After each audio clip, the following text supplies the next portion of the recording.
Hi everyone, welcome to today's episode of Disaffected Daily. And today I'm going to be criticizing President Trump's pardon of Joe Arpaio.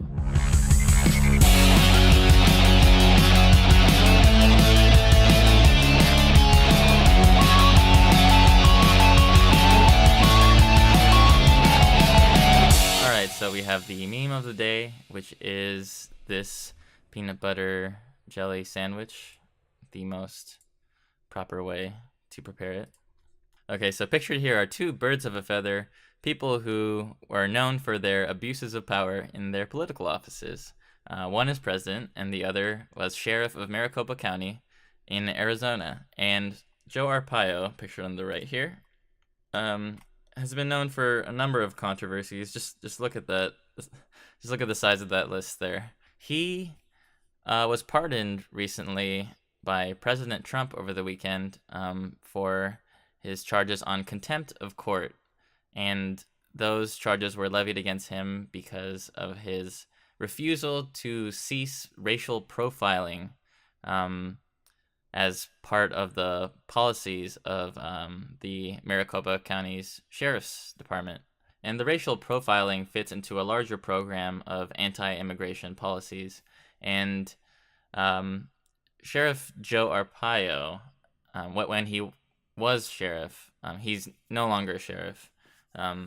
After years of resistance from local organizers, they were able to oust him, and he was undergoing the process of being held accountable for his corrupt actions. And then Trump interrupted that process by pardoning him.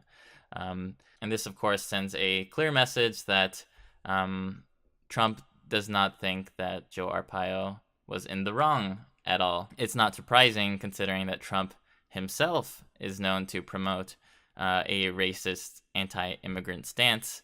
And as I said before in an earlier video, Trump really needs all the help he can get, and so he's willing to stick his neck out to support someone who not only supports him, but has a large following himself, people who are extremely anti-immigrant and pro-targeting of Latinos.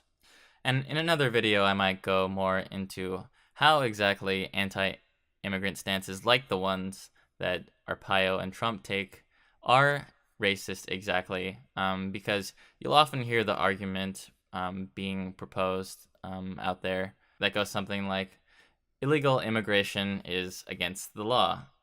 That's kind of redundant, but is that illegal immigration is wrong because it is against the law. Therefore, all people who immigrate illegally are criminals, and they don't deserve the same protections, and you should target them, and that wanting to deport them is not racist because it is merely upholding the law.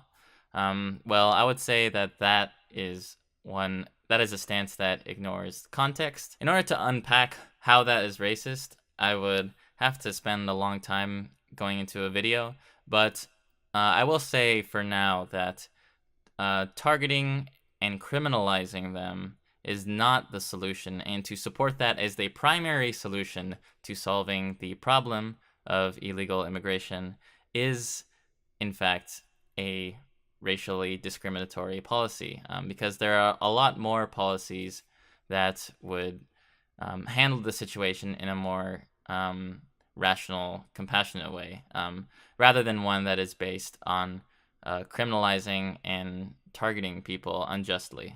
And so the two biggest things that are a part of Joe Arpaio's racist program of targeting undocumented immigrants and Latinos are, one, his racial profiling, and two, his tent city, which is a textbook case of cruel and unusual punishment, which is against the Eighth Amendment of the Constitution. And we see in this headline that it is often referred to as a concentration camp, which are actually Arpaio's own words. I mean, even if you take the best possible interpretation of this and assume that he was saying this in jest, it's still, why would you want to compare yourself to that? Unless, you really embraced the idea of punishment and just humiliating people. Because, of course, it doesn't go all the way to genocide. But the idea that people who are detained as criminals don't really deserve rights as criminals, as human beings, kind of fits into that image of a concentration camp. So what exactly went on in Tent City? Well, they took a bunch of military tents left over from the Korean War and attempted to solve a overcrowding situation in Maricopa County jails. But the tent city persisted for over 2 decades. And what makes this case extra special and interesting is that, as we say here, the project soon became a super production of the sheriff's. So he really owned it. It was his pet project. And he sought to promote his own political career based on the image of this prison, that of pink underwear used as a tactic of humiliation. Well, I mean, there's nothing wrong with wearing pink underwear, but it is clear how it is being employed here, based on the context. Chain gangs, so prison labor, which is usually unpaid, tents that would get upwards of 130 degrees Fahrenheit in the summer, and an almost cartoonish tough on crime image. He got away with it because people could excuse the embedded racism in his message. Because he fashioned it always as, I'm going to protect you from people who are out there breaking the law and threatening your lives and property. And yeah, so this is a classic case of the idea that the tough on crime image is usually just a facade for some deeper kind of corrupt motive. So yeah, the idea that this is about protection of the community doesn't really hold water when you are actively targeting people in the community. Being profiled based on how you look, that's that others you. That makes you, it puts a target on your back, on your face. So by saying this is to protect the community is a vague way of saying it's to protect the white community. And then you have the inhumane conditions of the tent city, which is consistent with not really viewing these people as people who are worthy of being treated decently.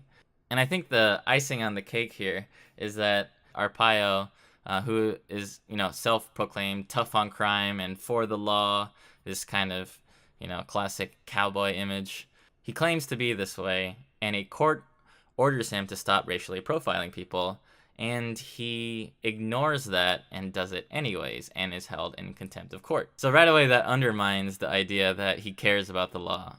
And then the icing on top of the icing is that it's not even effective. So you can't even claim that this is a rational thing to do. This facility is not a crime deterrent, it's not cost effective, and it's not tough on criminals, said Penzone, who is Arpaio's successor. The move to dismantle Tent City would save taxpayers more than $4 million a year, he said, after costing an average of $9 million to operate. So it's not even solving crime. Grant Woods, a former Republican attorney general who headed a committee appointed by Penzone to review the facility, said there was no proof that Tent City had helped to prevent recidivism, as Arpaio boasted. The perception that it was tough on crime was a myth, he said. Recidivism is the term for the rate at which somebody is incarcerated, released, and commits further crimes and then is incarcerated again. So this didn't even work.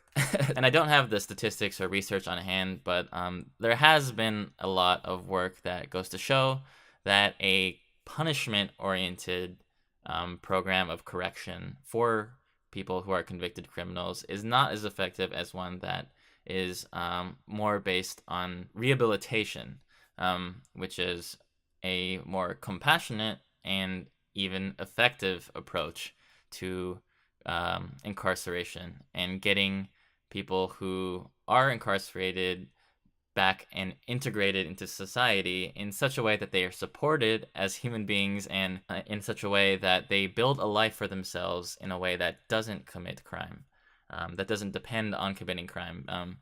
Because punishment, what that does is it just ups the stakes for committing a crime, and it doesn't really put in place an alternative to that way of life. People are just put on the streets. There are some programs, but overwhelmingly, the ethos of the American correctional system is not oriented that way. And to top off that segment, I'm going to show you this picture of what I think are fitting representations of Arpaio and Trump. They are both united in using the tactic of scapegoating undocumented immigrants for their own political gain. And of course, there's an ideological component to this, but I think what's really insidious and I think really telling is that they are fomenting racial hatred for their own personal gain. It is something that they really take advantage of. There is a large population of people that harbor xenophobic tendencies. People out there who aren't necessarily in positions of power, but are just regular old people who are xenophobic and support people like Trump and Arpaio because they think Latinos are coming into this country to commit crimes and take people's jobs. Which, of course, all the statistics show that these aren't really problems in a way that matches the perception of these kinds of people. And, of course, there is a population of people that are outright white supremacists and believe that Latinos are inferior to white people and therefore don't deserve the same kind of treatment.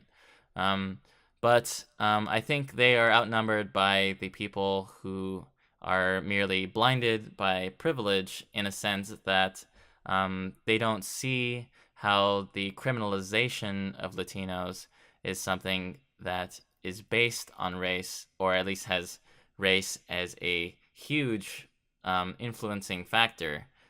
And by ignoring that, they are actually playing into the racial discrimination.